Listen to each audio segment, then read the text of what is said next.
putting a face to the Grayson name. Here's your look at the McFarlane Toys DC Multiverse, the Batman Beyond's Batwoman Unmasked.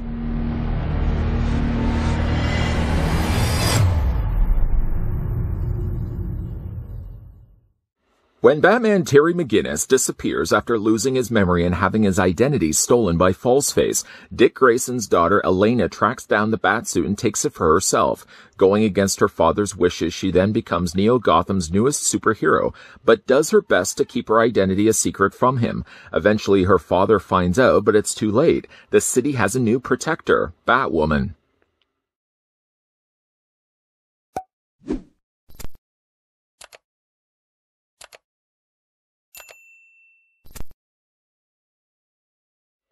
It's about that time that we're going to be having a look at Batwoman Unmasked. About that time, because of course before we start looking at the figure, I need to bring this in first. This is my ruler, just so you guys can see how tall Batwoman Unmasked is. Elena goes to about 7 inches in height, or she's about 18 centimeters tall. I'm sure many of you are also aware that we've already got this Batman Beyond Batwoman body before. That's a lot of bees. We can slide over the Batman Beyond Batwoman Unmasked and bring in the original Batwoman masked.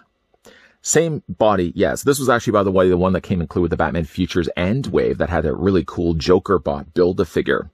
Same body, yes. Different head, yes. We could also bring in the Terry McGinnis. This is the original Terry McGinnis, the unmasked or mouth version Terry McGinnis, the singular release. And then there was also this Terry McGinnis as well that you could have either bought for yourself, the individual released variant figure, or he was also packaged again in that very same Joker bot wave. Lots of Batman Beyonds to go around. Of course, we're not going to be looking at Terry McGinnis in this case. We're going to be focusing our efforts instead on Elena Grayson. As we are moving on to the figure's accessories, I would recommend that everybody pull out their trusty action figure notebook that you were issued when you first walked into the room.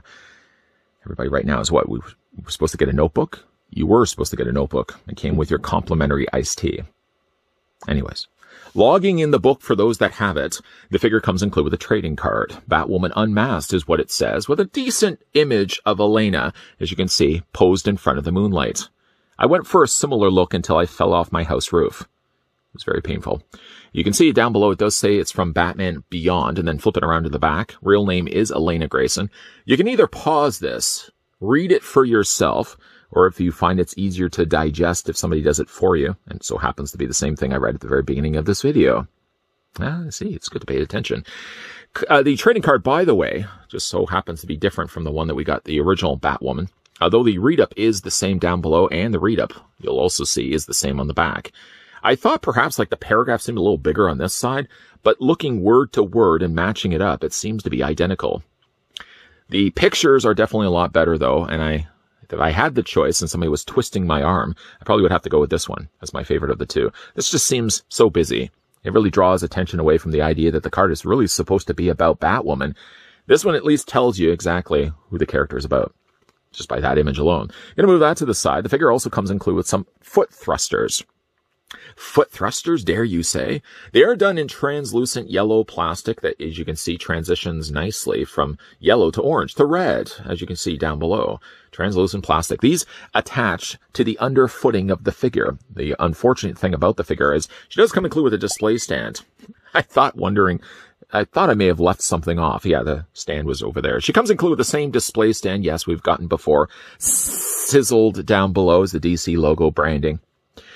I still feel like in characters cases like this, if you are going to be throwing in thrusters like this, I really feel like you should include a flight stand. Oh, like this. This should, I think, could have come included with a Batwoman, and definitely could have come included with also Batman Beyond's Terry McGinnis. That at least will also help to aid when you are taking the foot thrusters, by the way, which just attach the undersiding of her feet. The thing about the foot pegs, though, is that you really have to work them to get them in there. We'll do the exact same thing on the other side. And you really only have one peg to work with. Thank goodness it's not two. Just force it into there. And yeah, you got yourself some foot thrusters, which, I mean, she really doesn't have the best job of balancing herself. So I would certainly recommend if you do have yourself a flight stand. And yeah, if this is the direction you want to go, if this, if everything I'm just talking about right now is just gibberish to you guys, it doesn't really matter anyways. By the way, she does have wings that you can fold out. I was going to talk about that in a few moments, but we can kind of skip through that. We'll jump to this part of the review just because we can then take the waist clip, just bring it around. Full discretion, by the way, this did not come included with the figure, so if anybody is picking this figure up for themselves and thought, whoa, geez, this reviewer did tell me she came included with a flight stand. No, I did not. I don't like people that fib like that.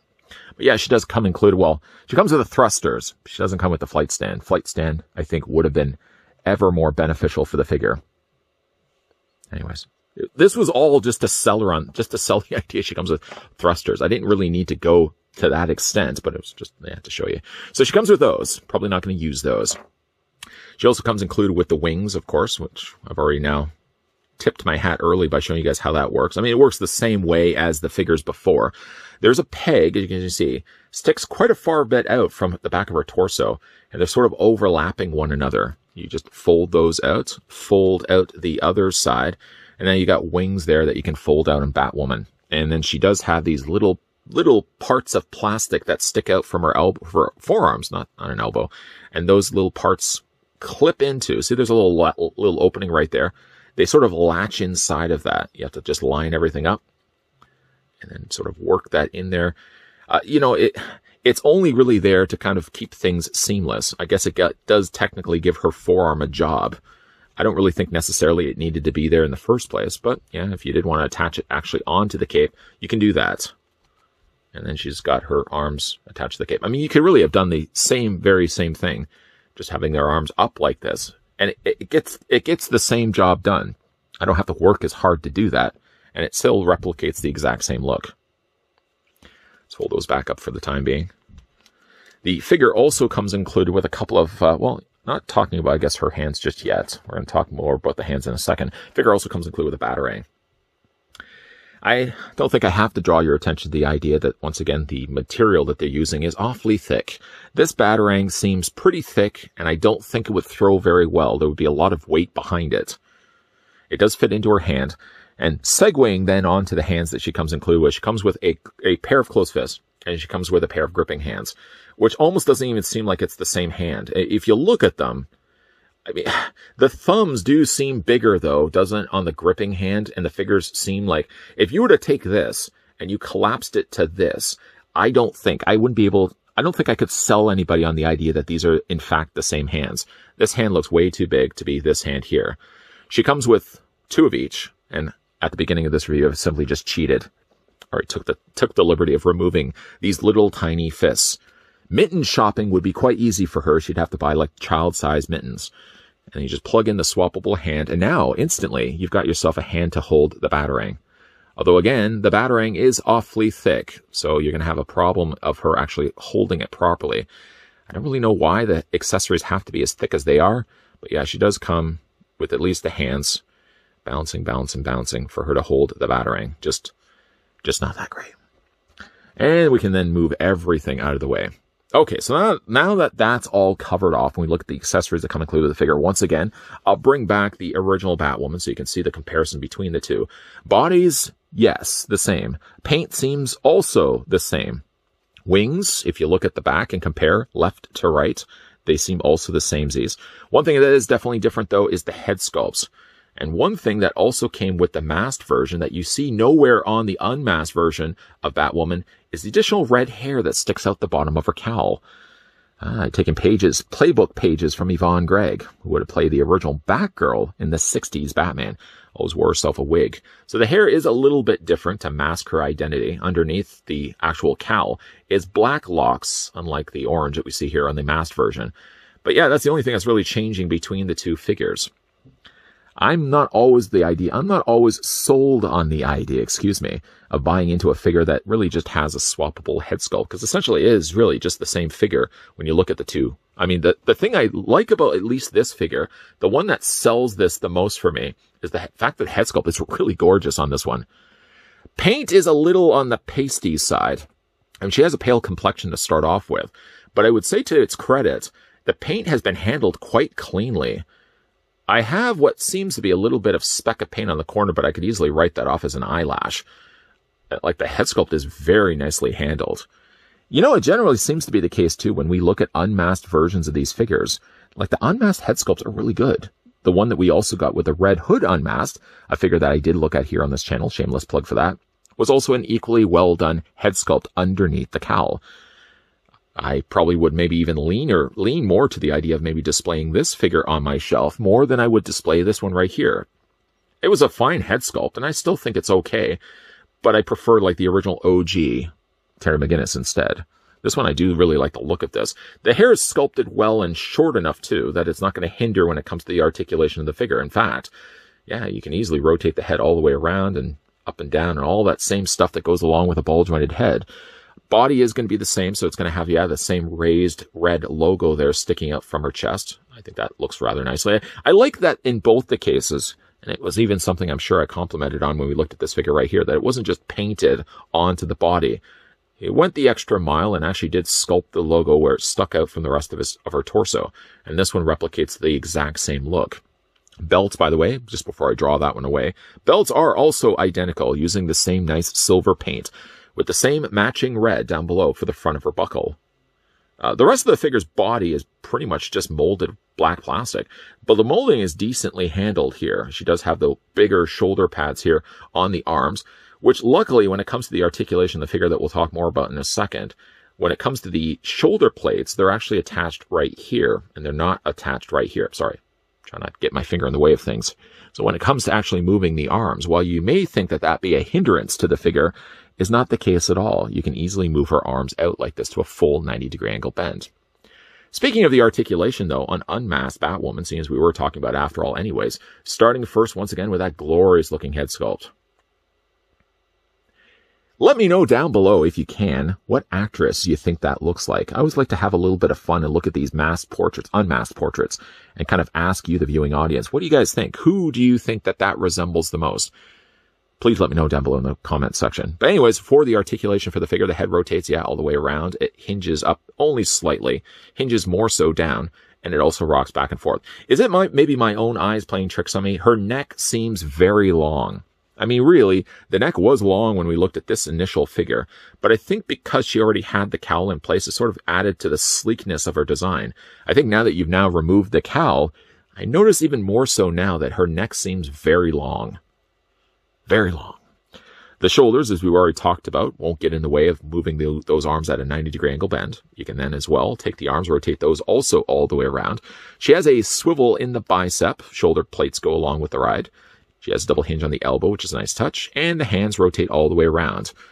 These hands, or the smaller oven mitt hands, the little tiny hands, where are they, by the way? They're right here. Those don't look like the right-sized hands. Way too small.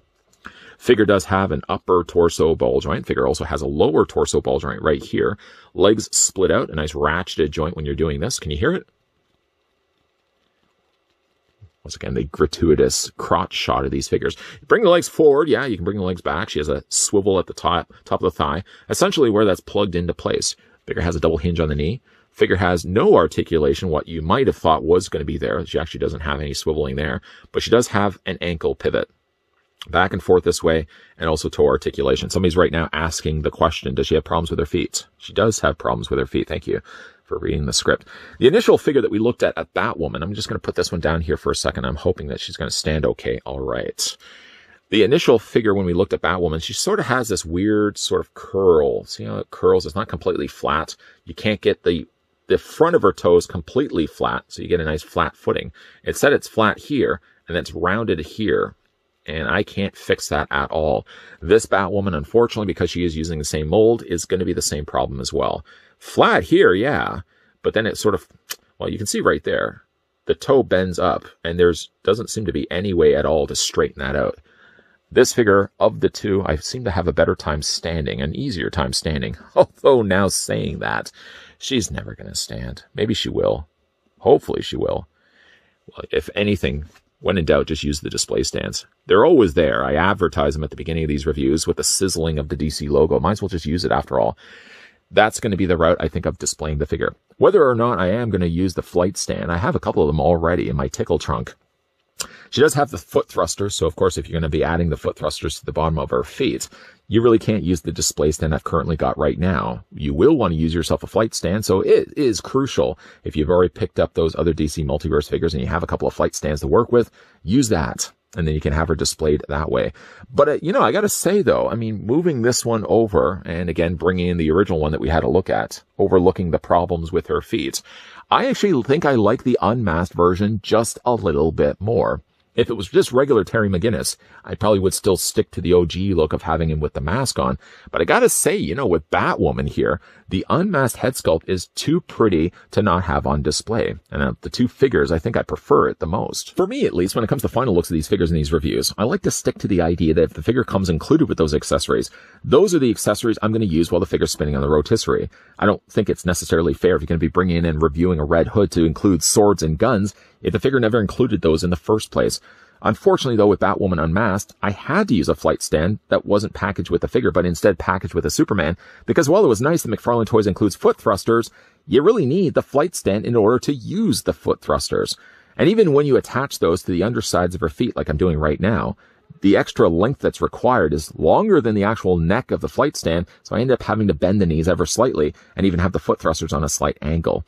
The other Batwoman, by the way, up to the time of doing the review of this one, I actually had her on a flight stand, and I had her kind of leaning more forward like she was swooping through the city streets. Batwoman here unmasked, the head sculpt I think is too good to have her displayed on an angle that isn't showcasing a really pretty portrait that they've sculpted on her face. Now, I've been trying to look at this and identify what celebrity I kind of think this looks like, because I always kind of think when I'm looking at these figures unmasked especially, what character does it look like? It kind of bears a little bit of a resemblance to actress Ana de Armas, who was in Knock Knock, and she was also in Knives Out. What other celebrity can you think of that this head sculpt resembles? While, yes, the hair is a little bit different, the face is really pretty on this one. It might be so far one of my favorite unmasked portraits that we've gotten with the DC Multiverse figure. I still wish that, yeah, she could have come included with a flight stand. And even though, yeah, the bodies are exactly identical between the two figures, I'm leaning more to the idea of liking displaying the unmasked version of Batwoman Beyond instead of displaying the other one. The other one I had on display, but I think it was only just occupying a little bit of shelf space that I think now will be replaced with the Batwoman Unmasked. Because of the two, I think this is the better of the lot. What do you guys think? Do you agree? Disagree? Which is your favorite of the two Batwoman Unmasked figures that we've had a look at here on this channel? And yeah, add a little bit of fun. Let me know down below in the comment section who you think Batwoman Unmasked looks like. I'm kind of leaning towards Ana de Armas. If you feel like it's not the case, let me know who you think Batwoman Unmasked looks like. In the meantime, also, if you guys are interested to pick this one up for yourself, I found this one, as well as a bunch of other DC Multiverse figures, over on Entertainment Earth's website. I'll provide the link down below in the video description if you guys are interested to pick this one up and have, like myself, had very little luck in the way of actually finding this in the local stores. I found this one over at Entertainment Earth, and they shipped it to me in, I feel like, even less than a week. But yeah, if you guys are interested, I'll provide the link down below to Entertainment Earth. And certainly while you're down there also, if you are new to this channel, you're enjoying the content that you see, make sure you hit the subscribe button down below. Turn on the bell notification so you're going to get those friendly reminders whenever new videos are popping up. And keep the peepers peeled while we have wrapped up the review of Batwoman Unmasked. There's definitely going to be a lot more DC Multiverse reviews coming your way in the not so distant future. As always, guys, thanks for watching. See you guys next time.